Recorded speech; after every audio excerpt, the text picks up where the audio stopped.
Pemirsa, kita akan bahas mengenai doa-doa para nabi. Para nabi aja berdoa yang kualitas keimanannya jauh daripada kita, pemirsa. Betul. Tapi kita kadang-kadang suka, lupa sama doa. Terus kalau kita apalagi lagi seneng, waduh, udah lupa sama Allah. Jangan sampai kayak gitu ya. Nauzubillah min dzalik. Berarti sekarang langsung aja kita bahas tentang doa-doa para nabi ya. Ya, seperti apa sih? Ini dia.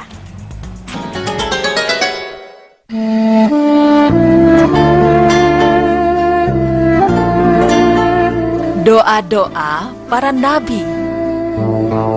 Berdoalah kepadaku, niscaya akan kuperkenankan bagimu. Sesungguhnya orang-orang yang menyombongkan diri dari menyembahku akan masuk neraka jahanam dalam keadaan hina. Quran Surah Al-Mu'min ayat 60.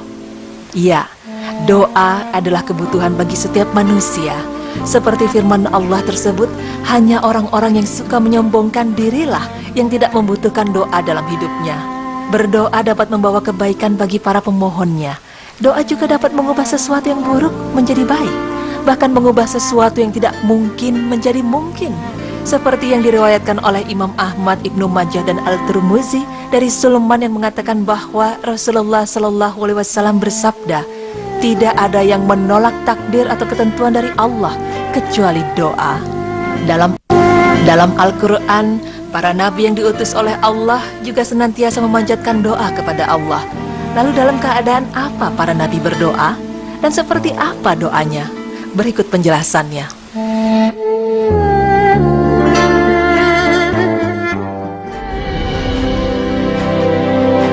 Doa Nabi Nuh alaihissalam. Selama 950 tahun, Nabi Nuh menyiarkan kepada kaumnya untuk menyembah hanya kepada Allah Subhanahu wa Ta'ala. Akan tetapi dakwahnya tersebut tidak dapat menyadarkan kaum yang terlelap dalam kebodohan. Kaumnya mengolok-olok Nabi Nuh dan menuduhkan tuduhan-tuduhan yang mereka sendiri layak menerimanya, serta menganggap kaum mukminin yang bersama Nabi Nuh sebagai manusia-manusia yang rendah. Maka dengan latar belakang kemaksiatan dan kejahatan seperti inilah, turun hujan yang sangat lebat dari langit dengan perintah Allah Subhanahu wa Ta'ala. Tanah serta seluruh tempat dilanda banjir dan topan. Nabi Nuh yang telah siap menghadapi kejadian ini dari sebelumnya sudah berkata kepada kaum mukminin dan orang-orang yang bersamanya supaya naik ke atas bahtera atau kapal yang beliau buat dengan tangan beliau sendiri. Karena pada saat itu air dari langit dan bumi terlihat bertemu dan memenuhi semua tempat. Nabi Nuh dan orang-orang yang bersama beliau menaiki bahtera keselamatan dan bergerak di atas permukaan air. Kapal Nabi Nuh tersebut berlandas dengan tenang di atas gunung. Sedangkan air telah memenuhi semua tempat dan menyeret seluruh orang yang tersesat dan keras kepala kepada kematian. Nabi Nuh pun berdoa, "Ya Tuhanku, sesungguhnya aku berlindung kepada Engkau dari memohon kepada Engkau sesuatu yang aku tiada mengetahui hakikatnya. Dan sekiranya Engkau tidak memberi ampun kepadaku dan tidak menaruh belas kasihan kepadaku, niscaya aku akan termasuk orang-orang yang merugi." Quran Surah Hud ayat 47.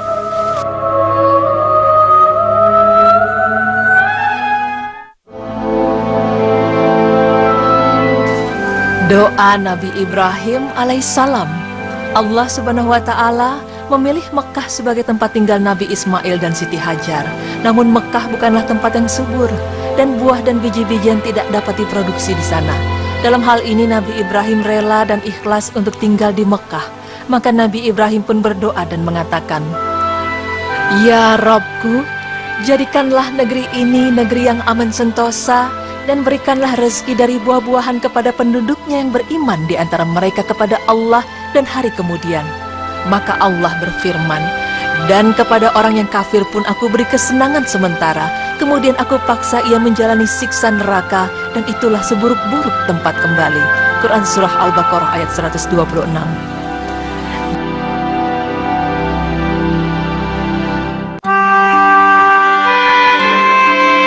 Doa Nabi Ayub alaihissalam. Dari kisah yang dijelaskan dalam Al-Quran, Allah telah menceritakan dan memuji Nabi Ayub. Allah menceritakan berbagai sifat Nabi Ayub yang terpuji dan sifat sabar atas segala ujian yang ditimpakan kepadanya. Allah telah menguji Nabi Ayub dengan anaknya, keluarganya, hartanya, kemudian dengan tubuhnya. Allah Subhanahu wa Ta'ala juga telah mengujinya dengan ujian yang tidak pernah ditimpakan kepada siapapun. Tetapi ia tetap sabar dalam menunaikan perintah Allah dan terus-menerus bertaubat kepadanya. Dan setelah Nabi Ayub menderita penyakit kronis dalam jangka waktu yang cukup lama, sahabat dan keluarganya pun telah melupakannya. Maka ia berdoa kepada Allah Ta'ala, "Wahai Tuhanku, sesungguhnya aku telah ditimpa penyakit dan Engkau yang maha penyayang di antara semua penyayang." Quran Surah Al-Anbiya ayat 83. Maka dengan izin Allah Ta'ala, Allah pun menghilangkan penyakit yang menimpa batin dan lahirnya. Kemudian Allah mengembalikan keluarganya, hartanya, sejumlah nikmat, serta kebaikan yang dikaruniakan kepadanya dalam jumlah yang banyak. Dan karena kesabarannya itu, maka beliau merupakan suri tauladan bagi orang-orang yang sabar, dan kisah hidupnya juga dapat menjadi penyejuk hati bagi orang-orang yang mendapat ujian atau ditimpa musibah.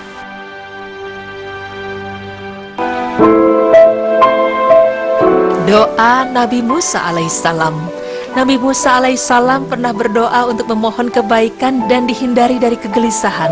Doanya adalah, "Ya Tuhanku, sesungguhnya aku sangat membutuhkan setiap kebaikan yang Engkau turunkan kepadaku."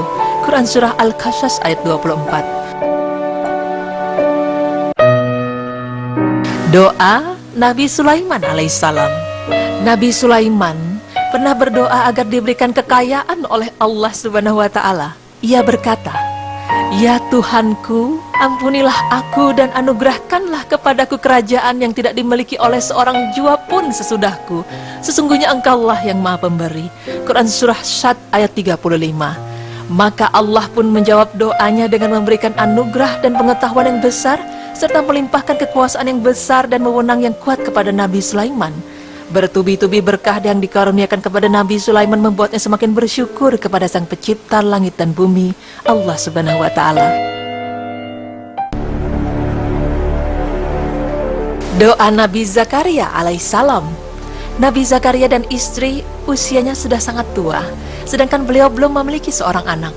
Kepada Allah Subhanahu wa Ta'ala, Nabi Zakaria kemudian memanjatkan doa agar dikaruniakan anak oleh Allah Subhanahu wa Ta'ala. Meski Nabi Zakaria mengetahui bahwa kondisi istrinya itu sulit punya anak karena mandul, namun Nabi Zakaria tak pernah lelah berharap, memohon serta berdoa kepada Allah Subhanahu wa Ta'ala agar diberi seorang anak sebagai pewaris dan penerus risalah kenabian beliau. Kemudian Nabi Zakaria pun berdoa, "Ya Tuhanku, sesungguhnya tulangku telah lemah dan kepalaku telah ditumbuhi uban, dan aku belum pernah kecewa dalam berdoa kepada Engkau, ya Tuhanku. Dan sesungguhnya aku khawatir terhadap mawaliku sepeninggalku, sedang istriku adalah seorang yang mandul. Maka anugerahilah aku dari sisi Engkau seorang putra yang akan mewarisi aku dan mewarisi sebahagian keluarga Yakub, dan jadikanlah ia, ya Tuhanku, seorang yang diridhoi." Quran Surah Maryam ayat 4 hingga 6.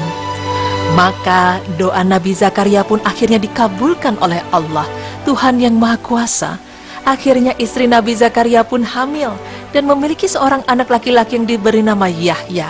Yahya putra Nabi Zakaria ini pun menjadi seorang nabi dan menjadi penerus dakwah ayandanya.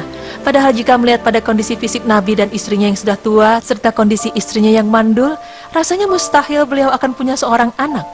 Tapi bagi Allah tidak ada yang tidak mungkin. Semuanya mudah bagi Allah. Subhanallah, Allah Maha mendengar akan doa hambanya.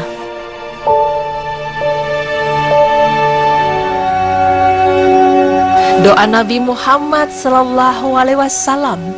Pemirsa beriman, Nabi Muhammad sallallahu alaihi wasallam juga memanjatkan doa kepada Allah Subhanahu wa Ta'ala. Ia berkata, "Ya Tuhan kami, janganlah Engkau hukum kami jika kami lupa atau kami bersalah. Ya Tuhan kami, janganlah Engkau bebankan kepada kami beban yang berat sebagaimana yang telah Engkau bebankan kepada orang-orang sebelum kami. Ya Tuhan kami, janganlah Engkau pikulkan kepada kami apa yang tak sanggup kami memikulnya. Dan maafkanlah kami, ampunilah kami, dan rahmatilah kami. Engkaulah penolong kami, maka tolonglah kami terhadap kaum yang kafir." Quran Surah Al-Baqarah ayat 286.